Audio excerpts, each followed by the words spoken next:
Welcome to the Slop Temple. We pray this video helps. You start by confirming essentials. Make sure your iPhone 16 is updated and your carrier account includes a 5G plan. Once done, check whether you use a physical SIM or eSIM because provisioning differs. Make sure carrier settings are current by going to Settings General About and accepting any prompts.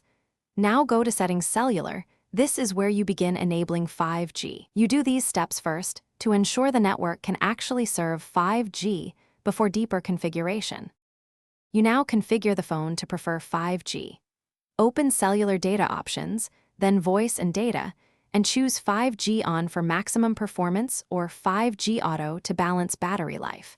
This setting controls how your radio uses 5G versus LTE. If the 5G option is missing, toggle airplane mode briefly or restart the phone to force re-registration with the carrier. Also check network selection to ensure automatic selection is enabled so the phone can latch onto 5G cells in your area. You finish by verifying 5G is active. Run a speed test and look for the 5G status icon in the status bar. Confirm latency and throughput improvements versus LTE. If it isn't working, reset network settings to clear stale provisioning, but be ready to re-enter Wi-Fi passwords. If problems persist, contact your carrier to confirm your SIM or eSIM is provisioned for 5G and ask about local tower coverage. Quick troubleshooting tip: switch to 5G on for a few minutes. Thanks for watching.